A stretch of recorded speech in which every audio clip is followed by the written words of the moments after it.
Hey guys, welcome back to my channel, or welcome if you're new.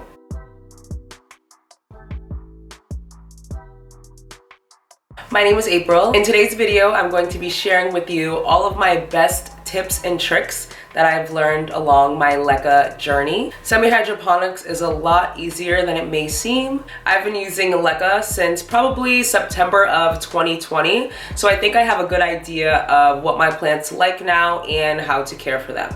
So if you're interested in hearing all about my best LECA tips and tricks, then just keep watching. The first tip that I'm going to give you is to clean your LECA.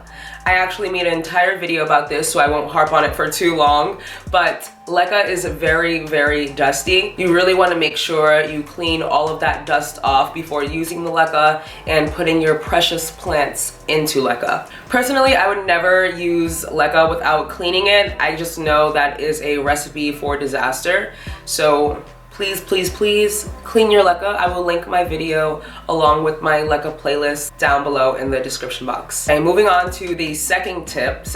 When it comes to transferring your plants into LECA, I've only transferred plants from soil to LECA or from propagations to LECA. So when you're transferring propagations from water to LECA, as in you water prop them before transferring them, you really want to make sure you have enough roots. I've definitely found that water propping your plants before transferring to LECA tends to be a lot more successful than going from soil to LECA, and that's mainly because the plant is already used to being in water constantly, so it's not as much as a shock. I also found that the smaller the roots are on your propagation, the longer it's going to take your plant to acclimate to LECA. So I try to make sure I have enough root on my plant before I transfer it to LECA. I have transferred premature propagations in the past and it really just didn't work out for me. So I try to make sure I have a lot of root, probably more than typical, because I tend to forget that I'm even propagating plants. My plants usually have at least 4 inches of roots before I transfer them to LECA, but I've never had a problem with that. So if you are gonna go from soil to LECA, I recommend getting the roots as clean as possible. I have a video where I transferred my heartleaf philodendron from soil to LECA, and it is a beautiful plant as of right now. I'll show you guys. This is still a beautiful plant. Her jar is definitely too big. I don't know why I put her in here, but it doesn't seem to be causing too much of an issue. But if you guys remember the video where I transferred her to LECA, that plant used to be very full.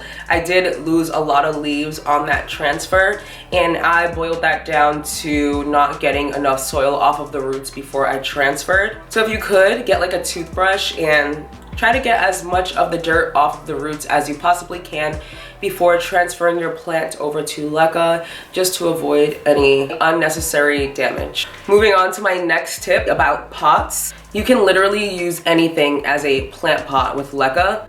If you guys have been watching my channel since I've started my YouTube, I've used candle jars, which happen to be my favorite because I always buy really cute candles. But you can literally use a coffee mug, empty tub of yogurt, empty tub of ice cream, not the cardboard ones. You can literally use anything. I've never used a cash pot system, those pots that have the slits on the sides. I've never used one of those, and my plants are doing quite well.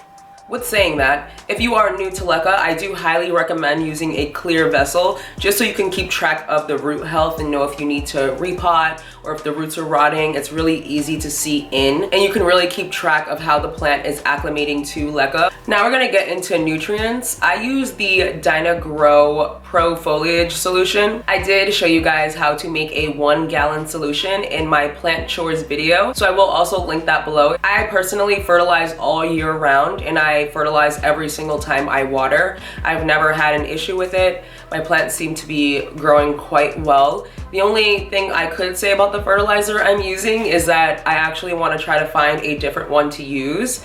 Not because I see an issue, but if there's a fertilizer that can make my plants grow a little faster, I'm definitely into that. So if you guys know of a simple nutrient solution that I can switch to or try out, leave me a comment down below. When it comes to watering your plants in LECA, I really wouldn't stress out that much about their water level. The method I use is to have the jars or the vessels that I'm using be 1/3 of the way full at all times. You'll get to know your plant's watering schedule once they're transferred as time goes on. That's not something you're probably gonna know right away, so that's why I always recommend to have at least 1/3 of water filled up in the vessel at all times, especially if you're transferring a water propagation. Some plants are heavier drinkers, like I have a Cebu Blue Pothos cutting, which is just a 1 vine cutting that literally needs to be watered every other day, basically. But the biggest tip I can give is probably not to let your plant get completely dry. Unless it's a succulent or a cactus, I do not ever water my succulents or cacti that are in LECA. I'll probably give them a little bit of water once a month, but sometimes even that causes yellowing, so I really take it easy when it comes to watering my succulents and plants that store a lot of water within themselves. I give them the least amount of water, and every cacti and succulent that I've transferred to LECA has been thriving, except my starfish sansevieria. I put that plant in LECA and it literally started dying within the same week. It was stressing me out so much. But then, as you guys know, I discovered Pawn, and she's been in here since my introducing Pawn video. So I think she likes it. I'm just really scared to water her, if I'm being honest. The next thing I wanted to discuss was drilling holes 1/3 of the way on your pots. Do you have to do that? Do you not have to do that? I vote no. And that's coming from a person who used to drill holes in every single jar, pot, when I first started using LECA. That shit is hard. It really is. Like, I don't have all the muscle to be doing that. I only really did that when I had about 5 plants in LECA. Now that 98% of my collection has been transferred to LECA, I cannot see myself drilling holes into these pots. With that being said, I have not seen my plants decline from not having a hole in the pot. So when I realized that I didn't really need the hole, I stopped doing it completely. And that brings me right to flushing. Do I flush my plants? How often do I flush my plants? Should you flush your plants? I personally do not flush my plants as often as other people do, but I honestly don't feel the need to.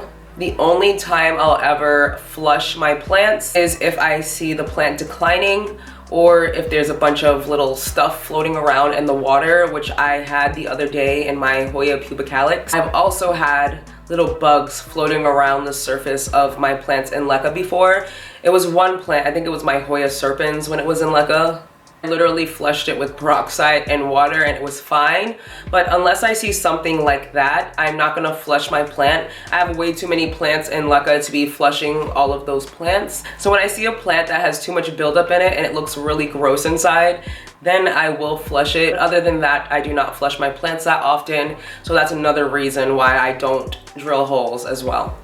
The next tip slash trick I wanted to give you is to not repot your plants in LECA that often. It's kind of like how you have your plants in soil. You don't want to keep repotting them and disturbing the root system, because that is going to lead to future problems.